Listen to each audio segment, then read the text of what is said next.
Honorable judges, senior advocates from the High Court of Gujarat, learned invited members from the legal fraternity, esteemed dignitaries, directors, heads of the department from Nirma University, faculty colleagues and dear students. Good morning to everyone here.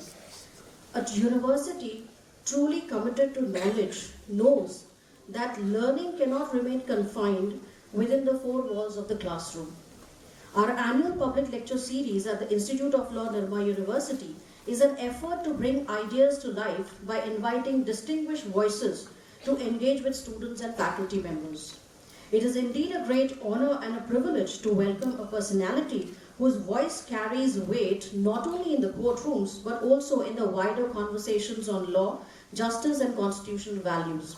Today, at the 12th Annual Public Lecture Series, we are truly delighted to have with us our distinguished speaker, Mr. Arvind Datar, Senior Advocate, Supreme Court of India, who will enlighten us on the topic of our Constitution and shades of federalism.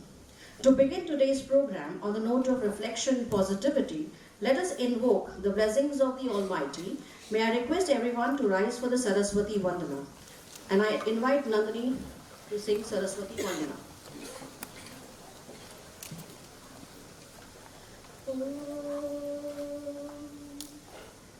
या कुंदेन्दु तुषार हार धवला या शुभ्रवस्त्रावृता या वीणा वरदण्डमण्डितकरा या श्वेतपद्मासना या ब्रह्माच्युत शङ्कर प्रभुत्रिभिः देवै सदा वन्दिता सा मा पातु Saraswati Bhagwati निशेषजाड्यापः.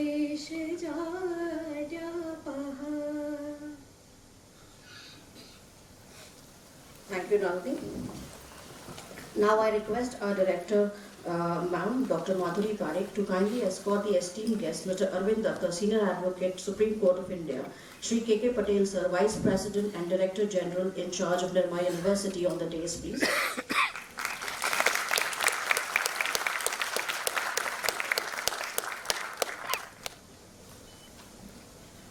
There are moments in academic life where we move from simply learning about ideas to engaging directly with the minds that shape them. Today is one such moment. We are truly privileged to have with us a distinguished legal mind, a respected voice in constitutional discourse, and a practitioner whose work reflects a deep commitment to justice and democratic values. And it is my privilege to give his detailed introduction today. Mr. Arvind Datar, Senior Advocate, Supreme Court of India, started his legal career in 1980s with more than 30 years of practice at the Madras High Court and the Supreme Court of India. He is predominantly engaged in matters relating to income tax and central excise, customs and company law. He appears before Supreme Court of India in matters relating to constitutional, corporate and commercial tax and regulatory laws. He also appears as amicus curiae appointed by the Supreme Court and various high courts to assist the court in matters on questions of constitutional and taxation laws. He has worked extensively with renowned solicitors firm in Mumbai, representing India's top corporate houses. He has been associated with the Additional Solicitor General of India in several landmark cases. Mr. Datar has built a reputation of fearless advocacy, intellectual depth, and unwavering commitment to the rule of law. Through years of remarkable legal practice and public engagement, he has become a respected voice in defending constitutional ideals and democratic freedom. However, beyond his impressive professional achievements, what truly stands out is his ability to make the law speak to society, to translate complex constitutional ideas into conversations that matter to citizens, students, and scholars like us. Sir, your presence today enriches this platform and inspires us all who have gathered here today, especially our students who aspire to walk the path of law with the same integrity and courage. On behalf of our institution, I request Dr. Madhuri Parekh to extend a floral welcome to Mr. Arvind Datar.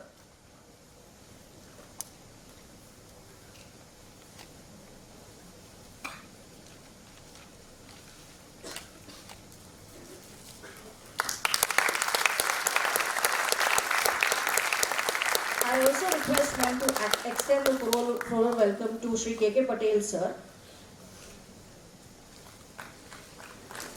Vice President and Director General, Nirma University.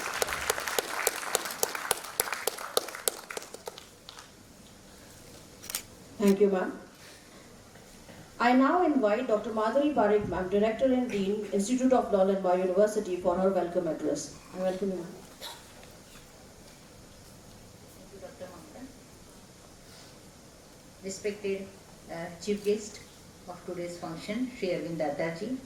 Respected Shri K.K. Patel sir, Vice President and Director General of Nirma University. Shri G.R. Nair, Executive Registrar, Nirma University. Honorable Mr. Justice Kamal Mehta ji.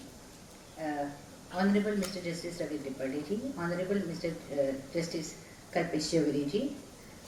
Shri Ajay Umar ji, Shri Mitesh Amin ji, Josna Madam, Batra sir, Bakshi sir, Nagesh Sood sir, all invited dignitaries, faculty members, dear delegates and friends. It's my privilege to welcome you all to the 12th annual public lecture series of our institute. This series has become a beacon of intellectual engagement where ideas are tested, traditions are questioned and new pathways are illuminated. I was reading about Sir's contribution, and many times I have also watched his videos and some of the books, remarkable books, which I also suggest to the students to read. When I was reading it, a question came to my mind that what does it mean to defend the Constitution? And we've been, from last 2 weeks, I think we've been working a lot on the areas of Constitution. So what does it mean to argue for justice when the stakes are national? So few names answer these questions with such clarity as Advocate Arvind Datar ji. So today we are honored, to host Advocate Arvind Datar, one of India's most distinguished senior advocate and jurist. His practice spans over 3 decades with landmark appearances in cases such as Vodafone tax litigation, the National Judicial Appointment Commission case and SEBI Sahara matter. Beyond the courtroom, Mr. Datar has shaped legal scholarship through his profile writings. His 3-volume commentary on the Constitution of India. Particularly, sir, I would like to mention your legal notes, which is widely read by the students. Your book on the courtroom genius. So, covering various themes and very varied themes. So, this reflects his ability to blend deep jurisprudential insight with contemporary relevance. Here at this juncture, I would also like to recall the past lectures that we have conducted. And every time we got very new insight into the area of law. So over the years, we have been privileged to host some of the most eminent luminaries of the legal fraternity at Institute of Law. Institute of Law started its journey in 2007, and I'm very fortunate, sir, that I have been associated with the institute since its beginning. So I could witness that the journey from the beginning. And in the very early years, when the law was established, I think it was a kind of a very thoughtful, you can say, decision. And some good suggestions also the management received, and after that the institute was organized. So with a vision that we have to take the institute to the top. And even today, sir, we have the same commitment. Nirma management is like always a guiding force, a kind of a supportive hand. Whenever we take any new initiative, we always get go ahead signal from the university. So in 2008, Shri Soli Sorab ji spoke as a part of the first public lecture on framing of the Indian Constitution. Then followed by Shri Harish Salve ji on the theme Sublime Constitution. Followed by Shri Dushyant Dave ji on evidentiary value of narco-analysis test. In 2010, we were having a privilege to host Shri Rajiv Dhawan ji, who spoke on Indian Constitution 60 years. In 2011, Shri Gopal Subramaniam sir on Bar Council of India, Indian Constitution, recent developments and challenges ahead. In 2012, Shri Anil Dhawan ji spoke on the Constitution and the writ of quo warranto. In 2013, Shri Ghulam Bhanwati ji spoke on doctrine of separation of powers and judicial governance in India. In 2013, Honorable Justice Dharmadhikari ji spoke on human rights, rule of law and good governance. Professor Upendra Bakshi spoke on the human rights to do a moral wrong in 2014. Mr. Mukul Rohtagi addressed the gathering in 2015 on the theme Judicial Appointment Commission, a need for reform. Honorable Justice Dr. S. Muralidhar, Judge High Court of Delhi, he spoke on access to justice, a distant reality in 2017. Shri Lalit Bhasin ji spoke on the entry of foreign law firms in India, issues and challenges in 2018. And in 2019, Dr. Hasmukh Adhiyari spoke on managing self before managing others.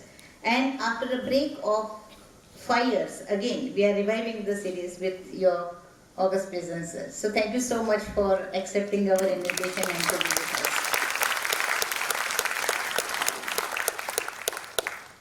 So, sir, in welcoming you, we also celebrate the spirit of inquiry that defines this lecture series. And as Chanakya once said, it's a quote from the Chanakya, that the power of taking lies not in the power of a king lies not in his counsel but in his wisdom. So today we are privileged to receive counsel from jurists whose words carry both intellectual rigor and moral clarity. Sir, I extend my heartfelt gratitude to our faculty, organizers and students whose dedication has made this event possible, and particularly to the students, because I have seen them how they were interacting in the recent workshop that we organized on assembling Indian Constitution. And after that, after observing my students, I was deeply motivated to organize such events, whether it's my contribution of my LLM students in a form of a booklet, or it's a legal aid clinic, or in the interaction that took place in the workshop on assembling Constitution. It is your, dear students, it is you who always motivate us to organize such event, and it is your hard work that always keep us moving and achieving new heights. With these words, I warmly welcome Advocate Arvind Datar ji to deliver today's lecture. May his insight inspire us to uphold justice, strengthen governance and advance the noble pursuit of law. With this, I would like to conclude my speech again thanking all the dignitaries for gracing the occasion. Sir, I would like to welcome you to deliver your. Thank you. Good morning to all of you. I must thank Shri K.K. Patel, particularly Dr. Madhuri Parikh, for inviting me to deliver this 12th lecture. I am both humbled and privileged to be part of a galaxy of speakers who have spoken before me. It is virtually the who's who of the Indian legal community who has spoken earlier, so it's a humbling experience and also a privilege. I must mention that Dr. Parikh is relentless. She wrote to me more than a year ago, I think, to write, to speak, and I was busy with completing my book on the Constitution. The edition is due for more than 10 years. So I had stopped all engagements, I had stopped practice for some time also to complete the book. So I kept telling her I won't do it. Then it became November, then November got postponed, and my book is still not complete, but the lecture is now. What happens is that every time you're going to complete, you get a judgment of 400, 500 pages. And as an author, it is, I can't say nightmare, but it's very difficult to fathom what exactly is being said. So, to give you an example, when she first called me, I was wanted to speak on constitutional morality because I'm also doing part of the Sabrimala case. But since the Chief Justice announced that he'll be taking up the matter, I thought it's better that I avoid a matter which is going to be sub judice. Better to speak on some judgment which has already come. And before I start my speech, I must thank so many eminent judges who have taken the time to come on a Saturday. So many senior advocates, I know how busy all of you are on Saturday, but to take time out to come and listen to a constitutional topic it's an honor to me. Thank you so much. Because very frankly, listening to a law lecture is not the best way to spend a Saturday, but yeah, but at least slightly better than taxation. So then I said that I'll speak on federalism, particularly because I was very deeply concerned about the issue of the governor's reference, which came from Tamil Nadu where I stay, and I thought I'll speak on federalism. Now, one thing I must tell my young friends, it's always a pleasure to speak to all of you, and every time I speak to a university audience, I realize that these are the future Palkewalas, Jetmalanis, Anil Divans and Salves and so on of the next generation, and we all look forward to you. I have at least 24 to 30 interns per month from different universities at my office in Chennai, in Madras, and I must say that I find most of them extremely bright, and I used to always tell my wife that what our capacity was at that age, these people are 5x or even 10x thanks to technology and so on. But I do find that the younger generation is extremely bright, and it's a great,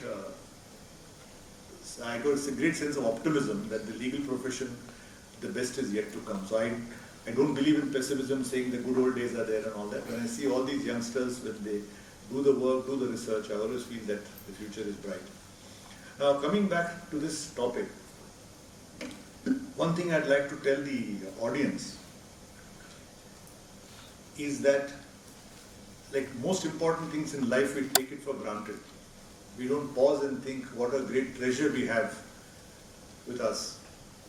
And I say this about our constitution. I consider myself a student, and one of the interesting things of writing a book is that every time you start writing a book, you realize how little you know.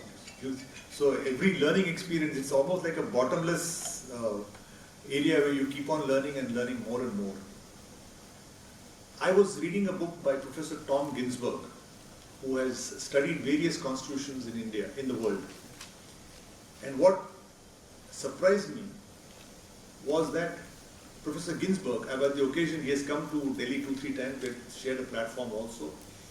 He's from the University of Chicago. And he, in his book, has remarked that the average life of constitutions over the last 200 odd years is just 17 years. Just 17 years. In that background, we should be extremely proud of completing 75 years of the Constitution. We are the second oldest Constitution. The oldest is the United States, which started in 1789, and then we are the oldest. And I think more than the US, our Constitution surviving is a great, great achievement despite all our different religions, different communities, different languages, having so many official languages also. So to survive as a Constitution is very, very important. We almost lost it in the 42nd Amendment in the emergency, but then thanks to it revived. And I think one thing which I feel will take us to the 100th year, 125th year is the basic structure doctrine. As long as the basic structure lives, our Constitution will live. And I was deeply disturbed when there was an attempt to say that the basic structure has to be revisited by the former Vice President. And I had the privilege of giving the P.D. Desai Memorial Lecture, where I tried to argue that what a disaster it will be if you even try to tinker with the basic structure. There will be no constitution left. Because the interest of any political party throughout the world, whether it's the president of the US or any other country, we always think in short term. We just think of the next election, what is immediately. We very seldom pause and think what is going to happen ahead. And that takes me now straight to my topic. Having mentioned that this is a constitution which is the second oldest, one of the professors was telling me that they are making an analysis of the Constituent Assembly debates. And one of the parts, you see, when we started this Constituent Assembly, it was a fork in the road. We could have taken the presidential model, we could have taken the Westminster model, and it was Sardar Patel who really canvassed that let us continue the Westminster model, and that's how the Government of India Act became the foundation for the drafting of our Constitution. And I think it is a step in the right direction. The other point I'd like to make before coming to the topic proper is this decision of keeping it as a detailed constitution. one unique thing of our constitution is it's basically the Government of India Act 1935. That act is the foundation. On that we have added fundamental rights, directive principles and other things unique to our country. If you see some of the debates, even Pandit Nehru criticized the lengthy constitution. If you take most constitutions in the world, they're small documents. And one statement was made was, a document should be like a beautiful avenue of trees, few trees. The criticism was that our constitution is like a big forest. It is completely full of trees and it's overgrown.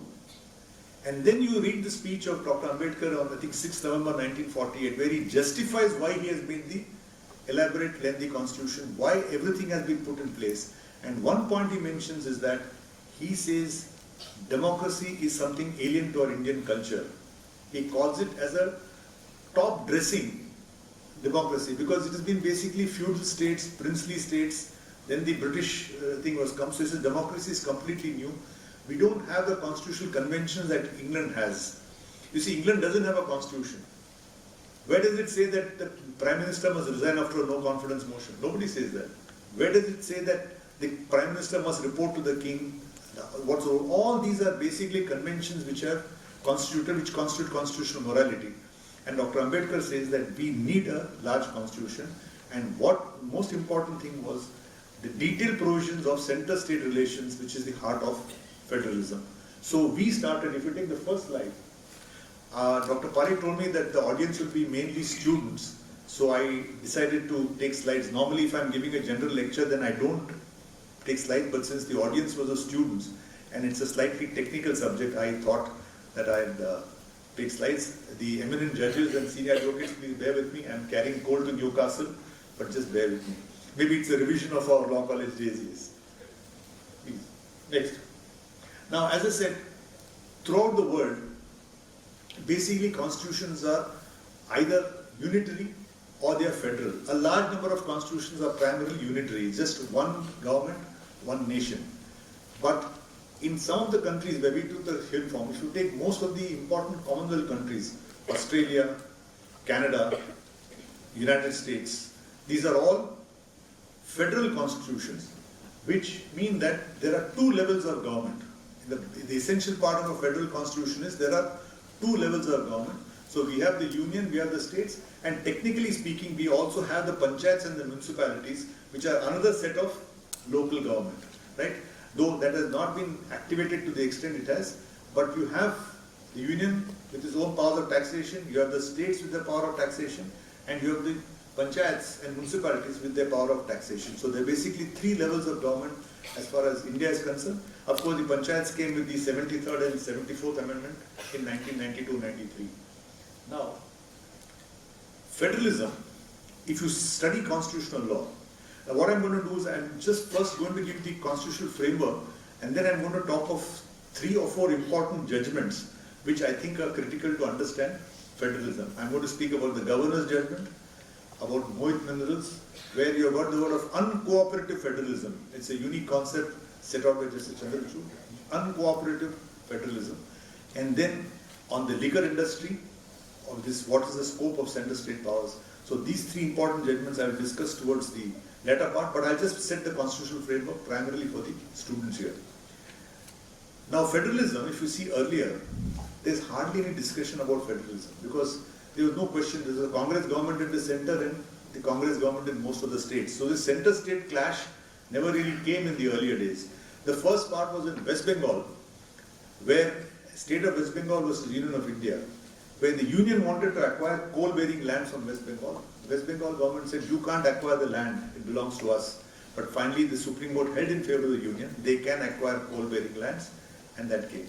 So there they said that India is federal, but with a strong central tilt. In fact, in some of the passages of the West Bengal government, they almost say that federalism is just touched upon, they don't take it seriously. But it became very serious after the emergency and after the Janata Party came to power in 1977. Then the real tussle came. You had the state of Rajasthan versus the state of Karnataka where they imposed president's rule. Then it came, what is the role of the center? What is the role of the state? And in Bombay, for the first time, Then you had the system where the moment there is an opposition party in the other state, there is a tendency to impose president's rule. And both the Sarkaria Commission and the Rajavanar Committee, later Punchi Committee, they highlighted the number of times president's rule was imposed at the slightest provocation. So finally Bommai said that federalism is a basic structure. And it's a sad commentary. You read Bommai, Karnataka was president's rule, Meghalaya president's rule, Assam president's rule. Slightest pointer, governor would give a report saying constitutional machinery is broken down, impose president's rule. Then in Bommai they said, the president is not the last word, the governor's report is not the last word. The courts can decide whether president's rule has been correctly imposed or not. Is it mala fide? Is it for extraneous reasons? So this is a very, very important inroad which we should not.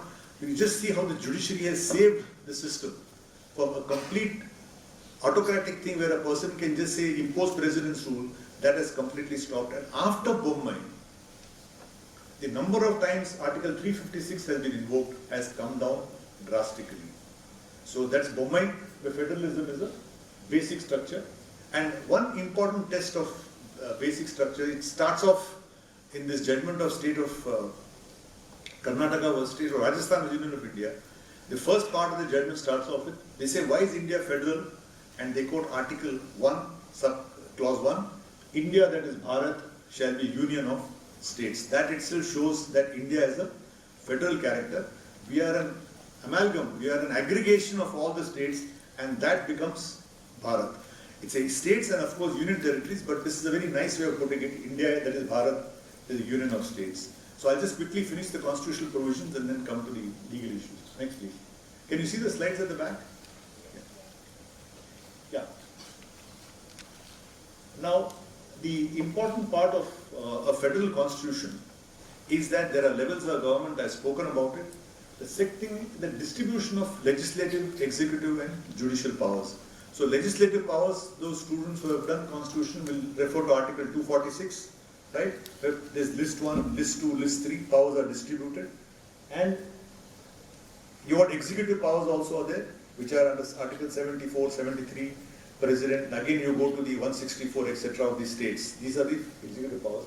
Judicial powers, of course, all of us know. Now, the other major problem which we are going to face in the years to come, see, we are not having an academic debate. We are trying to see what could be the stress points in our constitution and how federalism has to be strengthened to save the actual working. One is the allocation of distribution of financial resources. Now, the students will note that there is taxation in the union list, there is taxation in the state list, but there is no tax entry in the concurrent list. Only stamp duty is there. So, there is no concurrent taxation except from 2017 when GST came, and I will be dealing with it. So, you have a system where what they did was, and actually we have written a paper, the Cambridge University is publishing a thing on the Indian Constitution like Oxford. So, my colleague and I have contributed on fiscal federalism, and there you find that the British government, they said, if you are going to have provinces, there is no point creating a government if that government doesn't have financial resources to function. So therefore, the most important part is when you create a level of government, you also create powers of taxation with that government. That's why you find the moment they created panchayats and municipalities, you had the 12th schedule to give taxation powers to the municipalities and taxation. That's the most important point. And then distribution of grants. How do you distribute grants? Now, a major point of stress at this point is the government levying cess, the central government levying cess, which is not distributed to the center. That's been a bone of contention with various parties, state governments. There, what happens is the Finance Commission decides allocation of taxes. How much should go to the union? Typically, 36 to 40% goes to the union. So, every 100 rupees of excise, 40% will be distributed to the states. But if it's a cess, it need not be distributed to the state. Right? You need not distribute it. What is happening now is that the quantum of revenue generated through cess is increasing year by year, whereby that is not being distributed to the state. So that is a stress point as far as federalism is concerned. whatever taxes are collected by the union, they are basically meant for distribution to the states. Now, if you're going to collect cess beyond a point, then that is a flaw or a stress on the system of federalism. And you got, Professor M.P. Singh has written a very good article on Indian federal polity, and he says that one important part of federalism country. Now, with so far as states are concerned, Mohit Minerals was a case which came from Gujarat. Gujarat High Court struck down a particular provision where they wanted to levy IGST, Interstate General Sales Tax Act, on freight which is incurred abroad. So goods go from, let us say, Hamburg to, let's say from Berlin to Hamburg. Hamburg is the port, Berlin in interior. You pay freight in there. How can the Indian government levy tax? They said no, since the goods are coming to India, we'll levy tax. That was upheld, but that's a different issue. But what the Union of India argued was, there is a GST Council. GST Council consists of the Finance Minister of India and the Finance Minister of all the states. And the GST Council takes decisions by 2/3 majority or 3/4 majority under Article 279A. The proposition made, now this is one of the most important judgments we should not forget. The proposition made was, once the GST Council makes a decision, it is binding on all the states. They have no power to act contrary to the GST Council. But we argue that GST Council only makes a recommendation.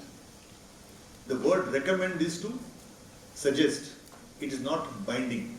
And Supreme Court accepted that argument, and they said, if the GST Council makes a recommendation, a state need not follow it. So technically today, if the Parliament says something on GST, West Bengal, Tamil Nadu or some other state can say, no, we are not accepting it, we are doing it on our own. That is fully permissible after this judgment. Because that is uncooperative federalism, contestative federalism. Supreme Court has laid down a landmark judgment saying, Article 256A says, center and state can levy GST. They have concurrent power of levying GST. Who is the GST Council to tell the state what to do? Not acceptable. But the GST Council recommendation is binding on notifications issued by the state government. So subordinate legislation, it is binding. But primary law, today Gujarat Assembly can say we are not following what Parliament is doing. That is the very, very important point as far as GST is concerned. But it's a matter of pride and happiness that till today, GST Council is an excellent example of cooperative federalism. Till today, no state has gone contrary to what the Council has done. But technically, it can. We don't know when, but it is a possibility which the Supreme Court has said is permissible. Now, we come to MADA. So, first part of federalism is a non-cooperative federalism. Now we come to cases where, again, today the Supreme Court has tilted towards the state's powers. Right? First, Mohit Minerals says you're supreme. Now come to MADA, where, in India Cements, they said royalty is a tax. So how it came was the state government wanted to levy sales tax or GST on royalty. We said, look, you can't, it's a tax, you can't have a tax on tax. You can have double taxation, but you can't have one tax on another tax. Anyway, Supreme Court said no, royalty is not a tax, it is consideration. But most important what Supreme Court said was, entry 49 talks of tax on land and buildings. So suppose you got property tax is from entry 49. But suppose you have got land and there's minerals underneath. Suppose some of you are lucky to have 20 acres of land and they have coal underneath. Entry 50 talks of tax on mineral rights subject to Parliament. Please observe me carefully, listen very carefully.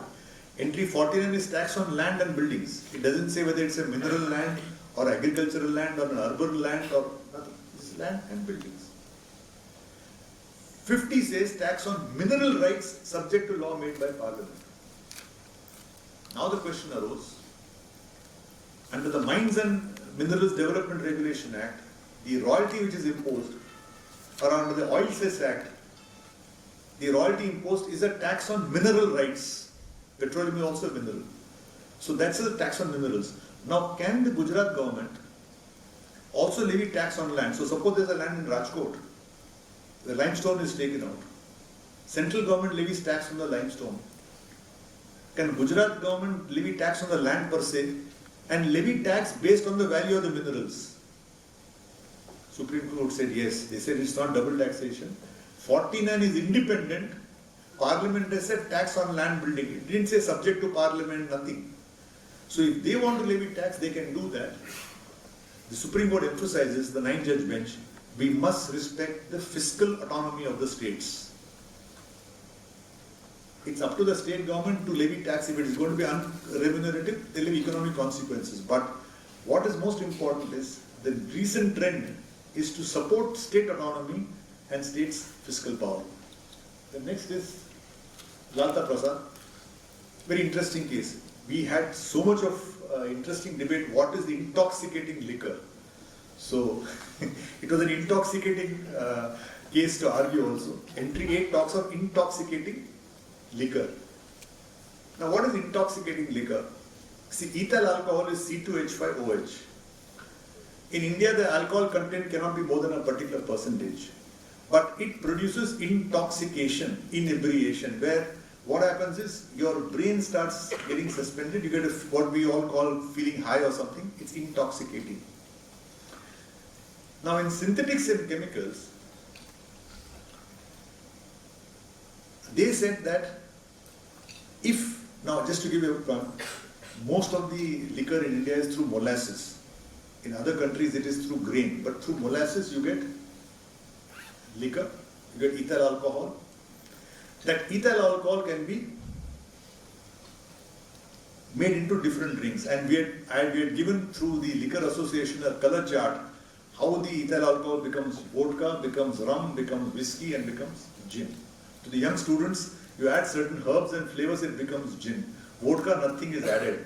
In rum, caramel flavor is added, and in whiskey you add some other colors and so on and so forth. So this is how basically it's all essentially ethyl alcohol. Now, alcohol is an extremely important solvent, not just for drinking. It is an essential part of so many industries. Polish, wax, various chemicals, polymers. Alcohol is very important. Now there is something called denatured spirit. Right? In the alcohol, you add a denaturant. Then that alcohol becomes unfit for human consumption. That's why it depends on the denaturant. And I was surprised there are denaturant rules. What denaturant to add for what industry. If you add methyl alcohol and you consume that, blindness will follow. If you add some other denaturant, you will get sick but you will not become blind. So the idea of denaturant is to make it unfit for human consumption. Why? Because liquor which goes for human consumption is subject to 100, 200, 300% duty. Liquor which goes for industry is subject to 12% duty. So the temptation is to divert the industrial alcohol to drinking purposes. Right? So synthetics and chemicals said, once it is denatured, unfit for human consumption, it is not intoxicating liquor, the states have no power. And for 12 years, UP, whom I appeared for, could not levy vend fee, collection fees, license fee, nothing they could do. They said once it is denatured, only central government has the power. That was accepted by 7 judges. In Lalta Prasad, it was doubted, it referred to 9 judges, and finally we succeeded for the states which said, we demonstrated that even if you put denaturant, it is still intoxicating. It doesn't say, because in our constitution they use the word intoxicating liquor, portable liquor, liquor for consumption, or different words are used. And finally Supreme Court said intoxicating liquor will include denatured spirit. The fact that you can drink it, in fact many illicit liquors only intoxicated, denatured spirit is drunk. Now what is the great benefit for the state? Entire alcohol comes within the state jurisdiction. Start to finish it comes within the state jurisdiction. Only thing is it was sent to Asian Paints or say Reliance Petrochemicals, it will be subject to central excise duty. If it goes for state, it will go to state excise duty for human consumption. So this is the importance of thing. Now, why federalism? Liquor is such an important source of power for the states. And it was this judgment which now has a huge boost to the revenues of the state government. Next. Yes. 3 other points I want to mention, and I'll come to the last, governor, and I've finished. Mar Apparan Puri is a judgment which, in my humble opinion, is incorrect. Now again, there are central laws and state laws. This judgment is very important, concurrent list, where the state government can make a law and central government can make a law. One judgment which is reserved by Delhi High Court is the universities, entry 11 of all of your universities. Higher standards of excellence can be imposed by the central government under entry 66. Other education was state list. In Constitution 42nd Amendment, everything went to concurrent list. In the concurrent list, when Parliament makes a law, it straight away overrides the state law. It becomes repugnant. Mar Apparan Puri is a difficult, it could have adverse consequences. For young students, please note, the word uses state shall not make law, center shall make law. Supreme Court said, suppose they made, Parliament enacted the Chit Funds Act, but it was not given effect to in Kerala, it was not notified. Is it a law? Is it repugnant? Supreme Court said, once the law is made, and even if it is not brought into force, it will override the state laws. In my humble submission, that is not a correct proposition, because making a law means making a law which is operational. Making a law is not just passing a bill. I don't know how many of you know, the Hire Purchase Act came in 1955, was never notified. Constitution Amendment, 88th Amendment, Service Tax came in 2003, never notified. So what happened? Have they made the law? No. But this is a judgment which you should note, Mar Apparan Puri. And when I mention this, you are taking the notes, please take the trouble of reading these judgments later, over the weekend or later. Yeah.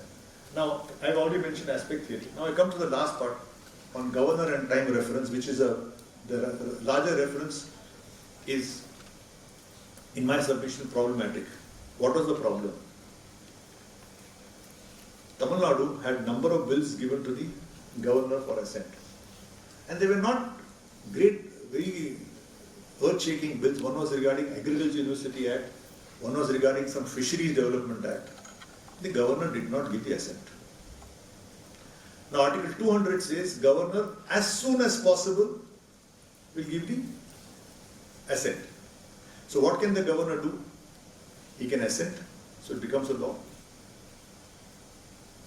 He can return the bill, he can say, look, these are the problem areas, please look into it. The legislature, if it wants, it can accept the recommendation, need not. If the legislature again passes the bill, then governor has to assent. That is it. Under Article 201, suppose the governor feels that this law is going to conflict with some central law, he can make a reference to the president. That was the issue. The point in the judgment was, is there a time limit? Suppose the governor doesn't pass, what happens? For more than 22 months, no bill was passed. So Tamil Nadu government filed a writ petition under Article 32. They didn't go to 131, they under Article 32 against the governor. Supreme Court issued notice. The moment notice came, he returned all the bills. He had just withheld it, he had not even given it back. The moment notice came, he returned the bills. The assembly met and in an emergency session, all bills were passed again. Again he withheld it. Again matter went to Supreme Court. To cut a long story short, Supreme Court analyzed the whole thing. They found that the union government itself had issued a circular saying that bills should not be kept for more than 6 months, 3 months, they had given some time limits. So the division bench of the Supreme Court first held that as soon as possible, though time limit is not prescribed, governor must give in 3 months, 6 months, 1 month, they gave some time limits. Now that became a presidential reference. as to whether any time limit can be imposed. So one point which we argued was that if you don't like the judgment, amend the constitution. You can't get over a judgment by giving to presidential reference. Mandal, 9 judges have said you can't cross 50% in reservation. That's the Supreme Court judgment. We succeeded in Maharashtra twice. We struck down the Maratha reservation twice. We said you can't cross Mandal. You amend the constitution, you can say you can have 90% reservation. Then the fact of the matter. So you can't do it. Now, the Supreme Court has said, now this point is, I thought that the judgment of the division bench was a salutary judgment. It gave time limit. What is wrong in saying governor should finish in 3 months? When we argued the case, we said, you're not writing a PhD thesis. You are seeing the fisheries bill. How much does it take to read the fisheries bill? 2 months, 3 months, 4 months? Say yes or no, or say it is clashing with the central law. Now, you know, fisheries, since I mentioned, is a very interesting thing. Up to the territorial waters of India, fisheries is a state subject. So Gujarat up to 18 miles, fisheries is a state subject. Beyond 18 miles, fisheries becomes a central subject, international waters. So suppose it's a fisheries bill, you find some clash, give it to the president, take some decision. But the Supreme Court elaborately has discussed and said, you can't lay a time limit. But if there is inordinate delay, that can be a matter of concern. What is inordinate delay? The fundamental part of rule of law is predictability and certainty. I thought that the first judgment made 3 months fine. But this is a power. Now, what happens? Now, today the governor has no time limit. What would have been a very good thing for federalism. You see, ultimately when Tamil Nadu government makes a bill, suppose Tamil Nadu government wants to nationalize textile mills. Suppose the election mandate is textile mills should be nationalized and they win the vote. That's a mandate of the people. You have to pass that law. Bihar has imposed prohibition. That's the mandate of the law. Now you can't withhold the assent on that particular ground. So last point, this again is a stress point for federalism. If governors are permitted to withhold assent without a time limit, it could lead to further problems. And finally, yes, I come to the last part. So I have highlighted what could be the stress points in the future on taxation and law, and I'll just conclude in 2 minutes. I was just wondering, one habit I try to follow, which I learned from my lecturer, was this, when you go to a word, what is the etymological origin of the word? When you say federalism, how did the word federal originate? How did the word originate? I found, just before as a small aside, I was watching another video. What is the famous magic word? When you say magic word, you say do this, it turns. What's the word? Abracadabra, right? You say, I say do this, abracadabra, it becomes magic. Now, one very interesting thing was, where did this word come from? Very interesting. Abracadabra is a word from Aramaic language. Aramaic is even before Hebrew. It's one of the oldest languages. And do you know what abracadabra means? It means what you speak is what you create. So if you keep on having negative language to yourself, you will take negative language. If you keep thinking positively and saying positively, you will create positively.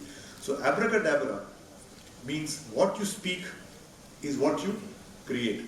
So just like that, so I was just thought, what is federalism? When this lecture came, thanks to Dr. Parikh and Nirma University, I said, what is, let's see, I mean, as a lawyer, 45 years I've been practicing, I never thought of what is federalism.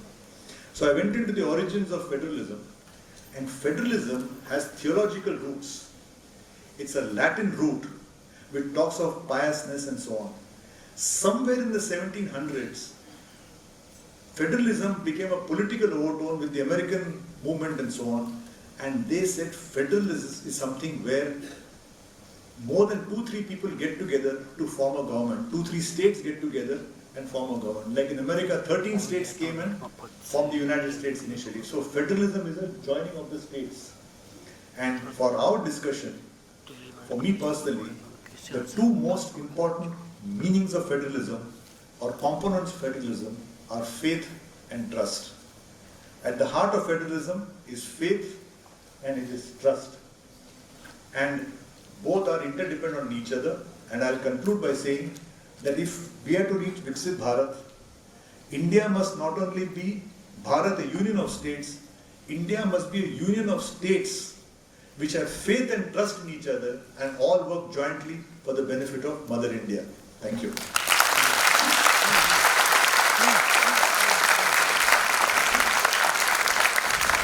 Thank you, sir. Thank you very much indeed for your invaluable insights with relevant examples and explain us how the genius of a constitution lies in its ability to hold together a vast and a diverse nation like India through a nuanced and adaptive federal structure. Thank you very much indeed, it's much appreciated. Now I request students from the audience to ask questions to the expert, the guest speaker. Do we have some students who would have relevant questions to pose to sir?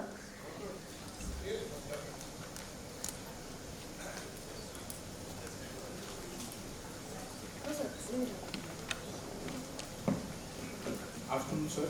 I'm Bharat, a third year law Loudly, student. a little louder. Can you hear me? Yeah, I can hear you.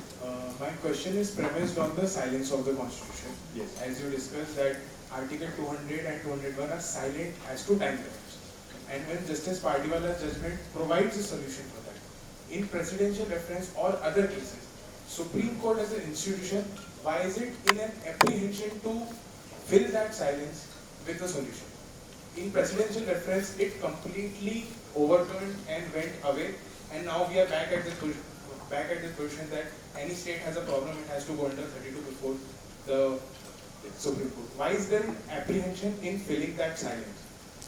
See, when we appeared, I have to appear for the state of Punjab with the question that one point I said was if a judgment is not, suppose day in and day out they make amendments. If Income Tax Act don't like, they make a retrospective amendment, they make a prospective amendment. Like take Mandal for example. They said you can't have reservation in promotion. They amended the constitution and got over that. They said reservation can be there in promotion also. In fact, after Mandal, you had the 77th, 81st, 82nd and all amendments came to get over Mandal's observation. So I said if you don't want a time limit, say that as soon as possible, either say 6 months or say get over the judgment saying that no, as soon as possible shall not attract any time limit. You can amend the law. You can't use the word I had said was presidential reference can't be a constitutional bypass. You can't get over 368 by a presidential reference. And I mentioned Mandal. Mandal said 50%. Can you tomorrow have 11 judges and say whether a 50% limit is contemplated by the... Where is 50% in Article 15 and 16? Where is it? Not there. But that is the law. So, in fact, what happened is the division bench was a solution to the problem. Now this is a problem to the solution. Any other question? Sir, my name is Krishna. Yes. Sir, I just have two quick doubts. I think one on the categorization. So since you're writing a book on the Constitution, one thing that I found when I was reading Mr. Sivai's commentary on the Constitution is he has his dedicated chapter on Indian federalism, and he basically says that, you know, in his opinion, this kind of a characterization of federal becomes quite counterproductive, and he does not really argue this idea that India is a quasi-federal, taking from Professor P.C. Ware, etc. Where do you, because you talked about quasi-federal, and I think implicitly also you have condoned this idea of quasi-federal categorization of India. So where do you perhaps stand a clarification on that? And I think also on the governor judgment, I have two perhaps positions. One is, how do we deal with the fact that the 1935 draft of Article 111, which was in the president's case, had a time limit which was removed, and the thing with the 1935 draft of 200 was that there was no time limit. So that discussion never ensued in the Constituent Assembly. And how would the Supreme Court have responded had there been a time limit in the 200 draft also, which Dr. Ambedkar would have said remove it? You know, and how would that have happened? And my last position is that are we unnecessarily trying to find a constitutional solution to a problem that is fundamentally moral, which is, you know, at the end you said faith and trust. So at the end of the day, it's an interpersonal problem that we are trying to resolve constantly by constitutional lawmaking, which Dr. Ambedkar also said, I can create a constitution, I cannot create good governance. So how perhaps you could respond to it? Yeah, three problems. I'll take them step by step. The first thing you talked about quasi-federal, Mr. Sirvai's view. I feel that quasi-federal is a proper label. He may, with all due respect, and he's a great jurist, no doubt about it. Why they use quasi-federal is used is, Ambedkar referred to the US Constitution, tight mold of federalism. If you read Ambedkar's word, with lack of time I didn't go into all that, then you see what K.C. Weir has taken a particular view, Granville Austin has taken a particular view. I said like judicial and quasi-judicial. You say a tribunal is a quasi-judicial body. Why quasi-judicial? Because it discharges judicial functions, but it is not manned by judges. One member is a technical member, therefore it is quasi-judicial. So use the word quasi in the sense that it is not fully that. Like, suppose say an income tax practitioner can appear before the tribunal. You can call him a quasi-lawyer. He's not a fully lawyer, but he's doing the work of a lawyer. So quasi-federal, I don't think there's something abhorrent or thinking of calling quasi-federal. We are not fully federal. Let's accept it. There are so many, like, where is the Article 356 power in the US to impose emergency or to impose president's rule under this thing? You can't do that. So that way I use quasi-federal is okay, and I don't think any great harm is done by using the term to explain your point. Now, where do you get pragmatic federalism? Where do you get asymmetric federalism? Asymmetry came only when the Jammu Kashmir issue came. Where do you get contestative federalism? Justice Chandrachud refers to some American articles and says that, look, in federalism, one point of democracy is a healthy dissent. What did Patrick, what he say? He said, I don't agree with you, but with my life I'll defend your right to say it. Yeah, Patrick Henry said that. So that's the first point. Second point you mentioned about 1935. That was a very great part of the argument of the state, that the words time limit was deleted. My view is, why did they delete a time limit? Because if you're a governor, if you're a paterfamilias, you're supposing elder statesman in the constitution, you don't need a time limit. You're expected to act promptly. Then why did they put as soon as possible? The point which we had argued for Punjab was, the word as soon as possible is used because you can't keep a fixed timeline. As soon as possible will be used because depending on the nature of the bill. Suppose the bill is simple, amending some gratuity act, some clause amendment, approve immediately. Suppose it's a bill leading to some conflict, take some time. The governor may take a legal opinion, he may consult somebody, the central government may get something. So as soon as possible is an elasticity given, so that the nature of the problem with the governor has got some elasticity. And like you said, silences of the constitution. The point is, nobody expected the governor to take 2 years, 3 years indefinite time. I asked, another point I raised was constitutional conventions. How many times has the president withheld the bill? The president of India. Do you have a case where the bill has been stuck with the president for 12 months? So we said, what is the president to the center is the governor to the state. You are just there to, like, if you take, since you have asked this question, there is a very good chapter in Erskine May's parliamentary practice. In 1771, if I am not mistaken, only once there was a small delay in withholding the bill. Never has the Queen or the King withheld the bill. Because the King and the Queen are just giving a formal rubber stamp to the will of the people. So that's the point. And the third issue was? Are we trying to create a constitutional solution for a moral problem, like Dr. Ambedkar used to say that I cannot create good governance? Yes, that is the last, that's a wonderful, very touching speech of Dr. Ambedkar where he says that I can give you a constitution, it can be the most, you can have a very badly drafted constitution, but it will work well if the people are good.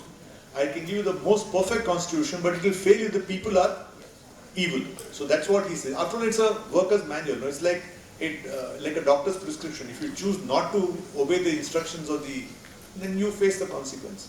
So I personally felt that we have come to a stage where governors are not discharging the role. Now, for example, in the constitution, the speaker is supposed to be neutral. In the 10th schedule, how many cases you have got where the speaker doesn't even note the defection, and by the time the next assembly is going to be elected? Is that the role of the speaker? Is that the role of the governor? This is where constitutional morality comes, not allowing women in Sabarimala. That is not morality. This is the real constitutional morality where you are expected to fulfill the role of the constitution. What is your role?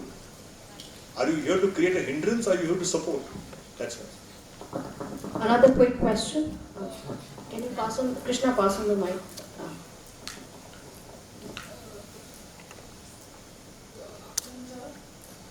Hold the mic closer. I can't hear you. Yeah. Afternoon, sir. Sir, if we see that that federalism is the basic structure to the constitution, how do you see the debate around one nation and one election? Well, one nation, one election doesn't destroy federalism. It simply says, though I don't think it's a feasible problem. In fact, more than one nation, one election, I personally feel you should have, once a person is elected, let him continue for 5 years. Once Trump is in power, he continues for 5 years. This coalition government, toppling, etc. creates more problems. If you have one elected government and you're a coalition government, you stick for 5 years, then there is no problem in between. To answer your question, one nation, one election is maybe a thing they want to save money, etc. But you must read the article by P.D. Acharya, P.D.T. Acharya. He's a former Lok Sabha person, he writes in the Hindu. And he has given the reasons why the one nation, one election, the reasons given are not tenable. It's not, hardly the cost is 200-300 crores extra or 500 crores extra, doesn't really matter.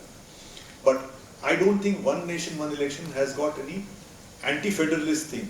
All elections can be on one day. We are still separate states, still a union of states. Tamil Nadu continues, Gujarat continues. Only the election is held on one day, that's all. The idea is you're not constantly in election mode. Hello sir, good afternoon. I'm Abhiru, first year law student. It's an honor to speak with you because I've watched a lot on you, about you on YouTube. See, one thing, nobody has said he read my book. Everybody has said they watched the video. I was telling my wife, I said, nobody has said they read my book. Everyone says, I saw the video. Read the book. Okay. So, as you said initially, that India is a quasi-federal Quasi-federal, country, and we are tilted towards, a little towards the union. But with the tilt towards the center. Yeah. But gradually, as you went on with the judgments, you said that the state autonomy has recently gained a little more importance. So, what position would you like to take, sir, as a quasi-federal country? Which position is better for the survival of our federalism and our constitution, sir, according to you? According to me, if you implement the constitution in its spirit, in the way it is, that is more than enough. The governor gives assent as soon as possible, the speaker is impartial, the resources are shared. If you just follow the thing very clearly. I'll just tell you a story. When I was in the Madras bar, I used to sit in the bar association. There was a very, very old lawyer, outstanding trial lawyer, and he said all these delays, I think Justice Mehta is also here, if you follow the CPC to the letter, a trial should not take more than 2 to 3 years. So similarly, if you follow the constitution, there is no problem. Now to answer your question on quasi-federal, this, no doubt it's a tilt toward the center which I think is necessary. With a large country like India with 28 states, 29 states, union territories, multiple languages, some governments going berserk sometimes. So you require a very strong center which is also discussed in the assembly, I have no problem. But these two judgments which I mentioned, the governor, the Mara Prem Kuri and so on, it was tilting more towards the center. And in terms of money, if you don't have enough resources, as it is because of cess, your resources are going down. So this has restored the balance to that extent. So instead of having a 20-degree tilt, now it's an 18-degree tilt, that's all. We can have one more quick question. I think Mike can go to the student there.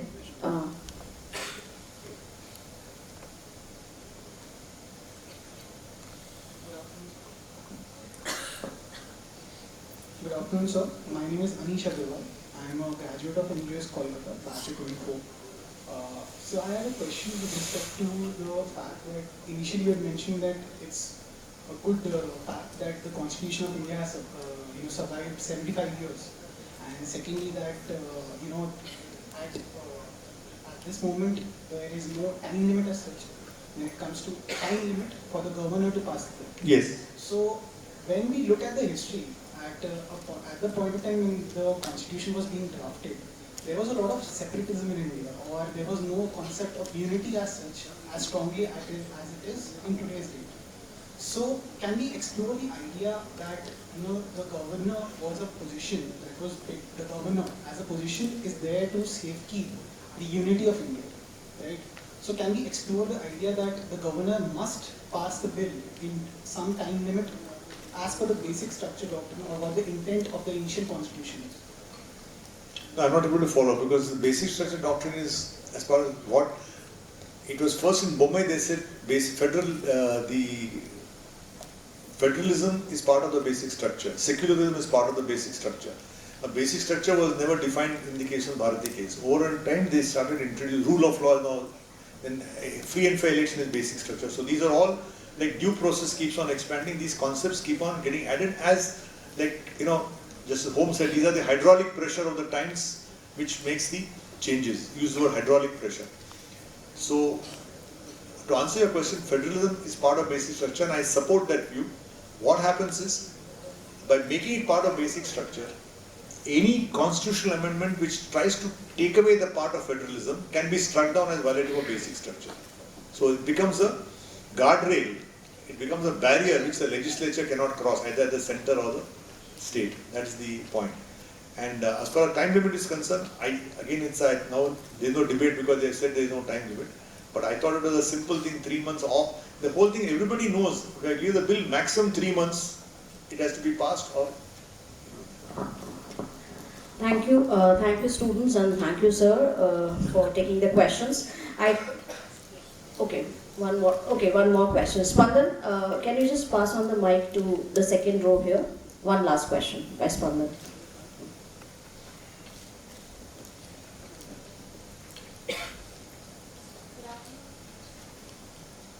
Good afternoon, sir. So my question was related to the April 2025 judgment that was in relation to the governor's bill. So sir, there in the judgment, Article 142 was utilized by the Supreme Court to give deemed assent to the 10 bills that were under issue in that case. But then in the presidential reference, the court clarified that it will not be using this principle of deemed assent under Article 142. So what would be your position when this comes under contestation, that whether Supreme Court's power to ensure complete justice comes under contradiction when it says that it will not be utilizing this principle of deemed assent further? Using 142 was unusual, but since I am from Tamil Nadu, I stay there, I practice in Delhi. If you see the reasons why the Supreme Court ultimately did that was everything was coming to a complete standstill. I mean, you can't hold a fisheries bill for 20 months without passing. So finally they said, so technically you can't have Article 142 deemed assent. What they said was that the bill was first sent back. Then when it was again passed, he should have assented to the bill. What did he do? He sends it to the president. Now, as far as president is concerned, there is no time limit under Article 201. So if the governor sends a bill to the president, then what? And what point we argued was, you can send the bill to the president, and in fact, we argued that 200 and 201 must be read together. 200 talks of bill where the governor assents, withholds assent, and the second proviso to Article 200 says that if the bill is going to derogate the powers of the High Court, he shall refer it to the president.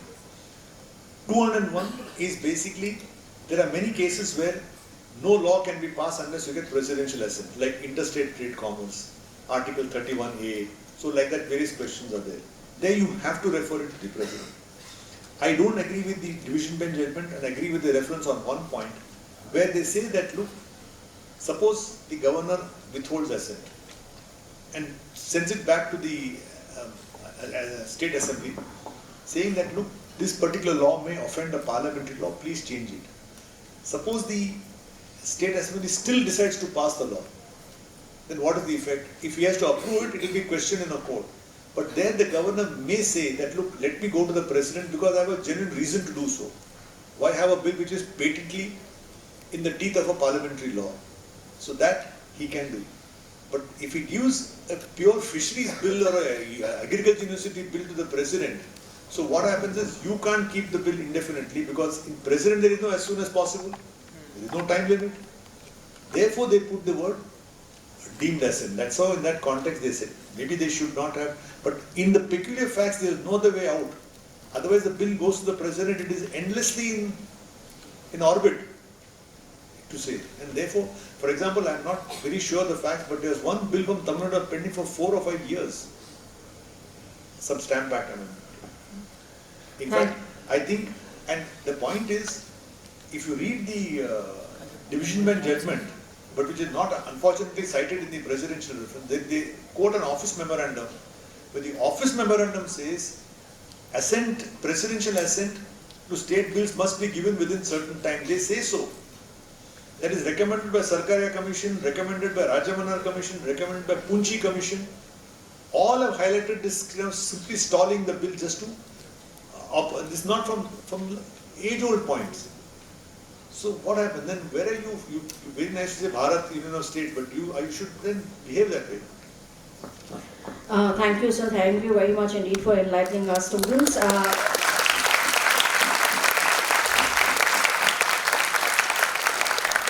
Moments of felicitation reminds us that excellence deserves to be celebrated. I now humbly request Shri K.K. Patel, sir, to give a memento as a token of our appreciation to our distinguished guest speaker, Mr. Arvind Datar.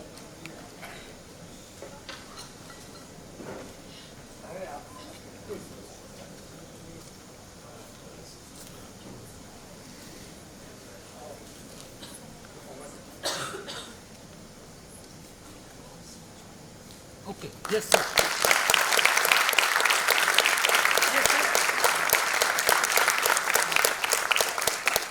Thank you, sir. Thank you, ma'am. I now request Dr. Arun Prasad, Associate Professor and Area Head, Humanities and Commerce, ILNU, to deliver a vote of thanks. A warm good afternoon to one and all present here.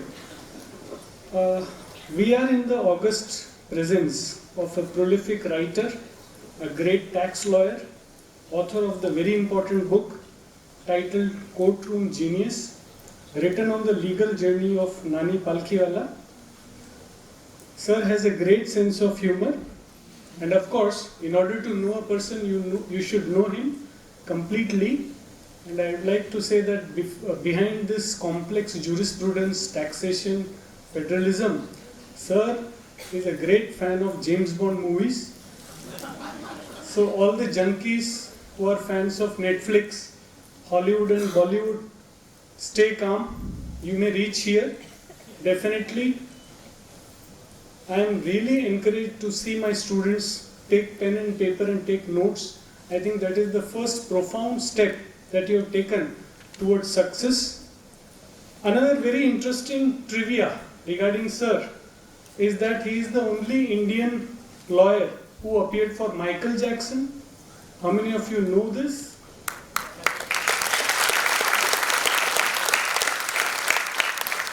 More than 300 articles, several books to your credit. Yeah. On Michael Jackson, we appeared and then how the Bombay concert got about to be stopped in the Madras. Thank you so much.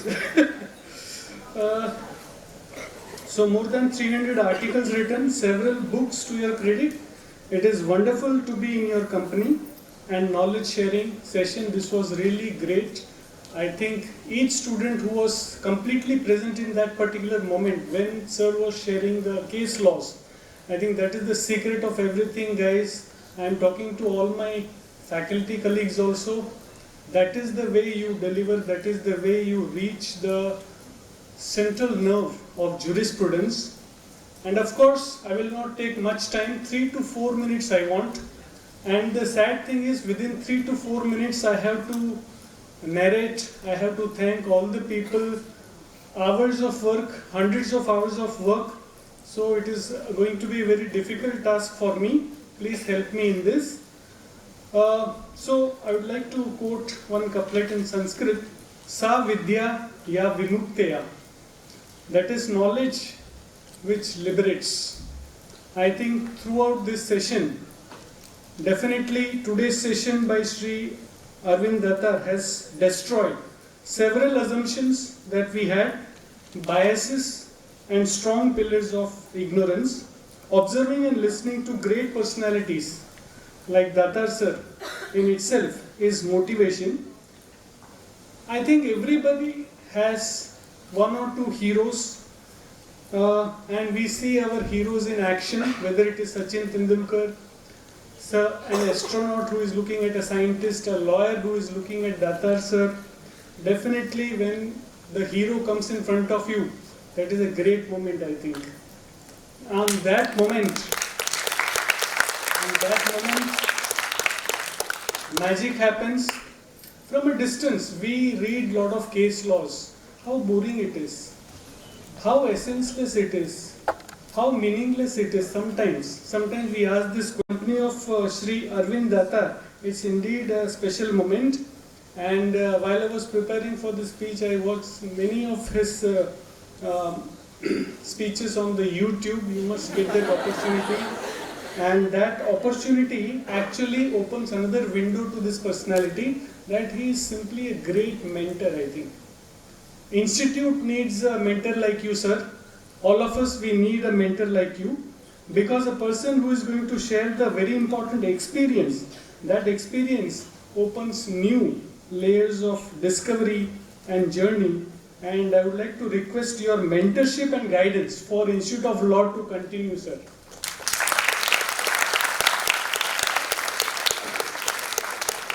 So thank you very much, sir, for your powerful presence, for your simplicity.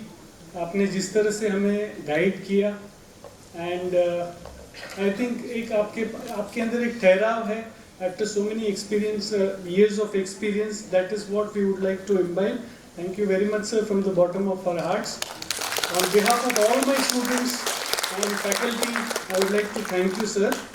Of course, we have another great personality with us. I thank Shri K.K. Patel, sir, for all the support and guidance as Vice President and Director General of Nirma University. And I tell you, sir has grand plans for the university, including becoming a venue for national and international games. In fact, he was narrating one day very happily, cheerfully, that I would like to have Olympics here. Olympics grade indoor stadium is on the plan for the university. And of course, on academics, we would like to be number one. And world-class facilities, of course, all the facilities that you see on the campus, it is because of the credit and hard work and dedication of Shri K.K. Patel, sir. Sir, with all the love, we would like to thank you for such dedication towards the students and the faculty. Professor Dr. Madhuri Parikh, my friend, colleague, mentor, has been instrumental in enlivening today's session. Extraordinary persuasion skills, leadership and aspirations of becoming the best law school in the country has made her a person on a mission mode, right? Always when we have any kind of a meeting, she is talking about that goal, and definitely with the cooperation of Datar sir, senior faculties here, representation from judiciary, we are going to make it one day. Thank you very much, sir and madam, for your presence. Of course, I would like to thank the heads of institutions on Nirma University campus. We are all thrilled to have your unabated support and good wishes. I see the presence of Dr. Arvind Patel. A few minutes back I saw him, Institute of Technology, Nirma University. Thank you for your encouragement, sir. Your presence makes a lot of difference for all of us. I would like to mention Professor Merajuddin Mir, Vice Chancellor Kumar Mangalam University, and he has been here on the campus of the university since last 2 days, training our students in criminal law. Thank you very much, sir, for all your guidance. Of course, how can I forget this? How can I forget this? We are indeed blessed with the gracious presence of esteemed judges from Gujarat, Honorable Mr. Justice K.S. Zaveri sir, Honorable Mr. Justice Kamal Mehta sir, Honorable Mr. Justice Ravi Tripathi ji. Sir, when I joined the institute, I have the very vivid memory of meeting you and have a small discussion while you were delivering a session, and I know the heart that you have for the students and for the institution. Thank you very much, sir. Of course, Her ladyship is also present, Justice Jyotsna Ben Yagnik, a powerful addition to the team of faculty, a clinical professor, a guide, and you will never feel age, you will never feel distance when you talk to Ms. Jyotsna Ben Yagnik, and that is a wonderful addition to the team, madam. Thank you very much for all your love. We also have the presence of Public Prosecutor Mr. Mitesh Amin. Thank you so much, sir, for your presence.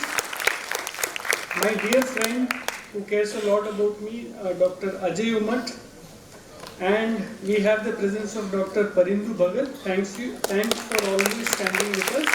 Thank you very much. Of course, how can we forget this? Senior faculty members.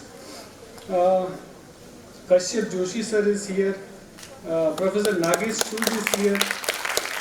Professor S.P. Rathod, Professor Dharmendra Bakshi,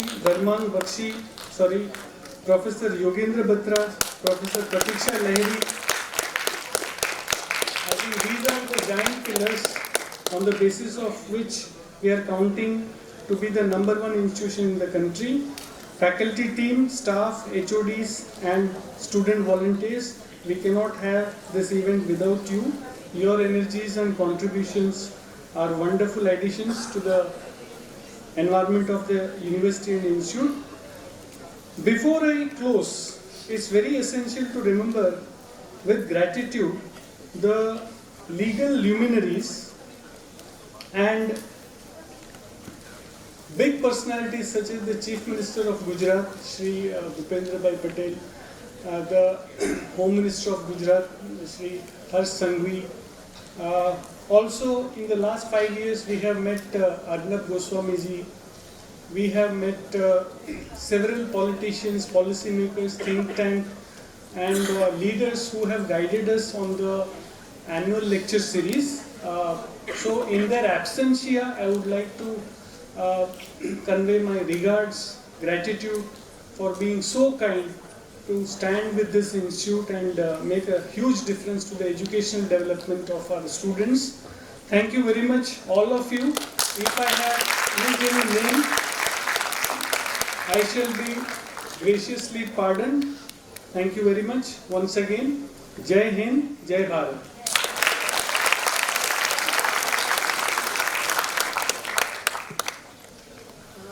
Thank you, sir. With this, we come to the end of our 12th annual public lecture series. I request everyone to rise for the national anthem.